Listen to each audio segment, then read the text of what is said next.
வணக்கம். இந்த பதிவில் ரோஜா வளர்க்க விரும்பும் உங்களுக்கு சில டிப்ஸ் இருக்குங்க.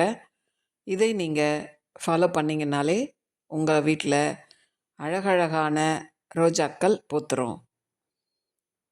அடிப்படையாக நல்ல ஒரு மண் கலவை நம்ம தயார் பண்ணணும்.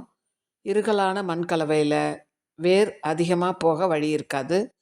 அதனால் நாம் லேசான மண் கலவை, மண்புழு உரம், கம்போஸ்ட் இவற்றை மண்ணில் கலந்து கோகோபீட்டும் கலந்துக்கலாம். அப்படி ஒரு மண்கலவை உருவாக்கி அதில் நாம் செடி வைக்கணும். அது மட்டும் இல்லாமல் இப்போ நீங்கள் பார்க்குற மாதிரி சூரிய வெளிச்சமும் கண்டிப்பாக அவசியம். சூரிய வெளிச்சம் இல்லைன்னா செடி செழிப்பாக வளர்கிறதுக்கான வாய்ப்பில்லைங்க. சூரிய வெளிச்சம் இருந்தால் தான் செடி வேகமாக நல்லா வளரும். கோடை காலத்தில் மட்டும் நம்ம ஷேட் கொடுத்தா போதும். அடுத்ததாக செடியில் பெரிய செடிகளில் இருக்கக்கூடிய பழைய இலைகளை நாம் எடுத்துடணும். அப்போது நம்ம வீட்டு பழைய செடிகள் எல்லாம் இப்படி வேகமாக வளர ஆரம்பித்து மொட்டுக்கள் வச்சிரும். தினம் தினம் தண்ணீர் ஊற்றுறது நம்ம கடமையாக நினச்சி செடிகளுக்கு அதிக தண்ணீர் கொடுக்கக்கூடாது. தேவையான அளவு மட்டும் கொடுங்க.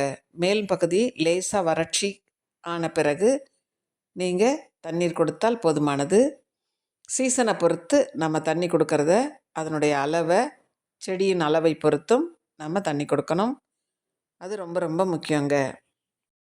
இப்போ நீங்கள் பார்க்குற மாதிரி செழிப்பாக வாங்கிய செடிகளை நல்ல மண்கலவையில் வச்சு சூரிய ஒளி படும்படி லேசான மண்கலவையில் நீங்கள் வச்சு வளர்க்கும் பொழுது ஈஸியாக நாம் மண்கலவையில் கலந்த உரத்திலிருந்தே சத்துக்களை எடுத்து அது வளர ஆரம்பிக்கும்.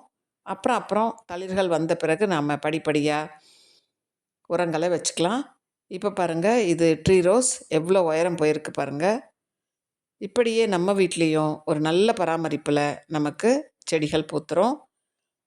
அடுத்து தளிர்கள் வந்த பிறகு என்னோடய சேனலில் நீர் உரங்களும் இருக்குது, திட உரங்களும் இருக்குது. என்பிகேன்னு சொல்லக்கூடிய ஆல்-19 உரத்தை நீங்கள் கொடுக்கலாம்.